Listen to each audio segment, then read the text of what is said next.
안녕하십니까. 이정국 형제입니다. 제가 오늘 간증을 하는데 이 간증 속에서 주님께서 영광 받으시고 저는 뒤로 물러나 있었으면 좋겠습니다. 구원받기 전에 저의 삶은 어찌 보면 참 너무나 방탕하고 타락한 삶이었어요. 저희 집안 대대로 그 산에 가서 제사 지내는 그런 우상을 섬기는 그런 집안이었어요. 그런 집안에서 태어나다 보니까 보이지 않는 그런 영적인 세계 이런 쪽에 관심을 좀 많이 갖게 됐어요. 어려서부터. 우리 큰누님이 하는 그 구판에서 악한 마귀들이 사람을 유혹하고 또 사람을 그 속에 빠뜨리고 두려움을 갖게 되는지 그걸 정확히 알게 됐어요. 그때는 그게 악한 영이든 모르고 귀신으로 알았죠. 그래서 너무나 많은 그 두려움 속에서 야, 이렇게 악하게 살면 지옥의 불구덩이 속에서 빠져서 고통당하지 않을까 이런 두려움에 쌓여 있기도 하고, 그러다가 20대 초반에 이제 지방극단에 들어갔어요. 연극 활동하면서 사실은 술, 담배, 쾌락 이런 속에서 빠졌어요. 한 그 연극 공연이 끝나면 다시 그 배역에서 빠져나와야 되는데 그게 참 힘들어요. 또 그 연극이 끝난 그 허탈함, 그것을 채우려고 술을 찾게 되고 그런 생활 속에서 이제 폐인처럼 살게 됐죠. 그 죄를 짓고 할 때마다 내 몸에서 더러운 냄새가 나는 느낌을 받았어요. 그 로마서 1장 29절에 31절에서 그 죄의 목록들이 많잖아요. 그 중에서 빠짐없이 내가 했더라고요. 주님을 대적하면서 살았었죠. 참 구원받기가 쉽지 않았어요. 왜냐하면 우리 집안에서 그 유일하게 교회에 다닌다는 육천 형님 내외를 보면서 명절 때 시골에 이분들이 오시잖아요. 어른들 인사하러 오시면 일단은 짐을 풀고 사랑방에 들어가요.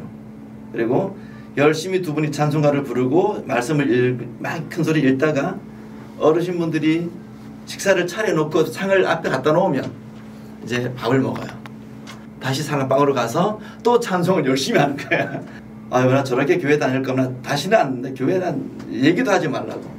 그런데 같은 회사의 동료였던 우리 최은진 자매를 보면서 이상하다, 뭔가 좀 다르네 라고 생각한 것들이 많았어요. 어떤 상황들이 벌어졌는데 분명히 나 같으면 화내고 짜증내고 막 거절도 할 텐데 정말 평안하게 다 들어주고 이렇게 이해해주고 한단 말이에요. 그래서 언젠가 물어봤어요.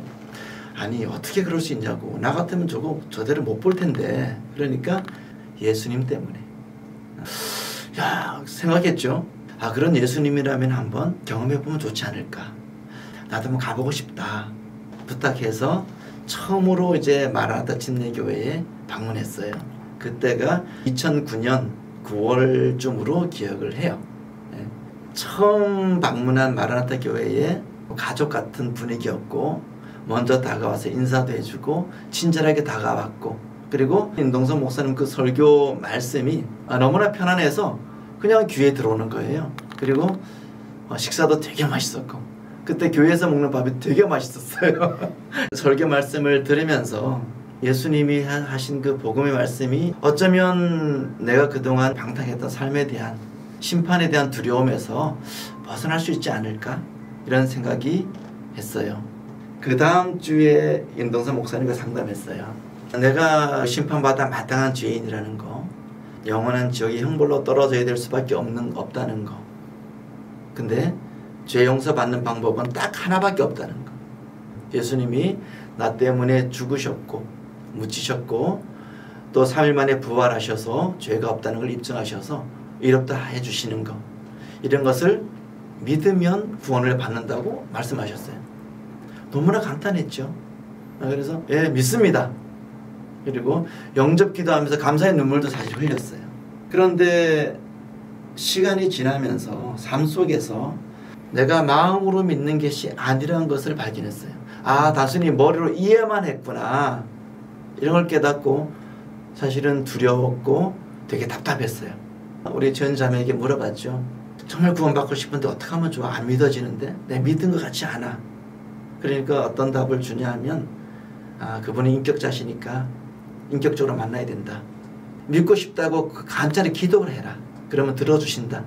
이렇게 얘기하는 거예요. 함께 기도하자고. 그때부터 좀 떼쓰듯이 기도했어요. 기도하는 방법도 몰랐으니까. 그래서 하나님 너 믿고 싶은데 안 믿어진다고요. 좀 답답해 죽겠습니다. 좀 제발 좀 믿게 좀 해주세요 하고 막 기도를 했어요. 떼쓰면서. 그리고 얼마 후에 혼자서 늦은 점심을 먹었어요. 집에서. 갑자기 손톱 밑에 가시가 찔리는 듯 엄청난 통증이 오는 거예요. 실제로 찔리진 않았어요. 보니까. 그 순간 그 십자가에서 못 박히신 예수님의 고통이 연결이 되더라고요. 나는 이 작은 통증에도 아파하는데 예수님은 얼마나 고통이 컸을까. 그 고통과 죽음을 나를 위해서 겪으셨는가.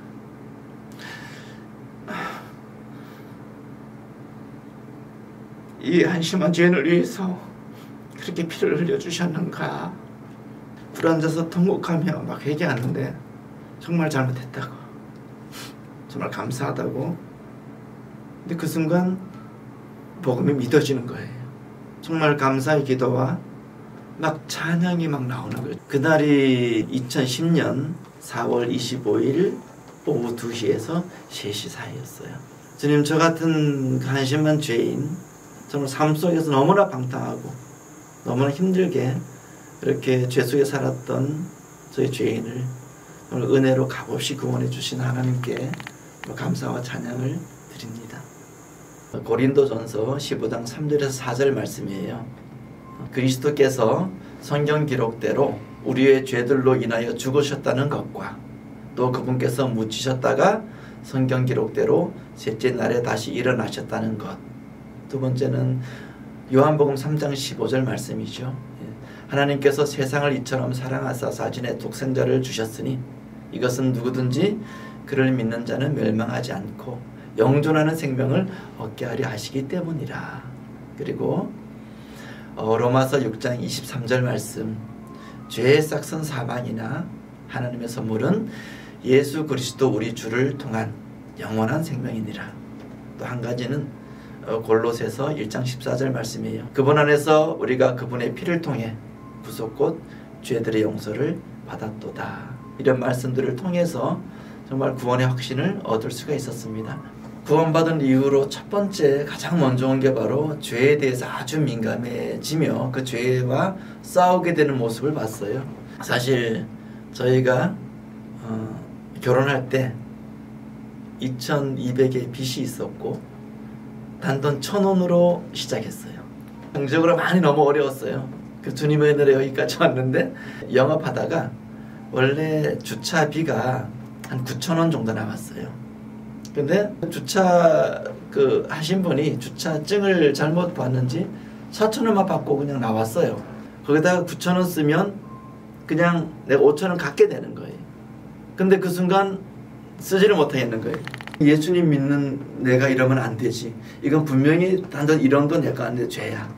그러면서 4,000원을 쓰고 회사에 입금한 적도 있었고요. 그 다음에 성경이 되게 읽고 싶어지고, 그리고 성경 읽을 때 차츰 이제 이해가 되는 게 너무나 신기했고 너무나 좋았어요. 성령님께서 이제 지혜를 주셨죠. 그리고 그전에는 그렇게 가기 싫어하던 교회 가는 날이 기다려지고 또 경배 드리는 게 행복해지고, 그리고 지체들과 교제 나누는 게 얼마나 즐겁던지, 그리고 또 복음 전하는 것, 그리고 선교하는 것에 관심이 많이 생겼고요. 그리고 지금도 믿지 않는 가족들이 있습니다. 먼저 가족들을 위해서 기도하게 되고요. 그리고 삶을 살다 매 순간 상황과 맞닥뜨리는데, 예전에는 어떻게 하면 나에게 이득이 될 수 있을까 이런 쪽으로 막 생각했다 그러면 지금은 이런 상황에서 예수님이 어떻게 말씀하셨지 생각이 바뀌어지고, 또 순간순간 말하는 순간에도 기도를 하게 되죠. 무엇보다 내 삶으로 예수님을 드러내고 싶어요. 내 삶을 보면서 누군가는 예수님을 더 알아보고 싶어하는 그런 것으로 예수님을 전하고 싶고, 그리스도의 심판석에서 칭찬받고 보상을 아주 많이 받고 싶은 아주 좋은 욕심. 마가복음 16장 15절에 보면 너희는 온 세상에 가서 모든 피조물에게 복음을 선포하라는 말이 있어요. 우리가 구한말 때 우리 다른 외국 선교사님들에게 우리가 많이 복음의 빚을 졌죠. 또 그 결과가 내가 구원을 받을 수 있게 된 것이고, 그렇기 때문에 지금도 세계에 나가 하시는 그런 선교사님들, 그런 선교사님들을 정말 마음껏 힘껏 후원하고 싶은 욕심이 있습니다. 고린도전서 14장 12절에 보면 너희가 교회를 세우는데 뛰어나기를 구하라. 우리가 받은 선물들로서 교회 세우는 데 있어서 내 작은 힘이나마 보탬이 되고 싶고, 그리고 또 잠언 22장 6절에 보면 아이가 마땅히 가야 할 길로 그 아이를 훈련시키라, 이런 게 있어요. 우리 믿음의 유산을 물려줘야 되죠. 그래서 지금 교회에서 준비하는 크리스찬 스쿨 그 세우는 데 있어서 정말 많은 보탬이 되고 싶어요.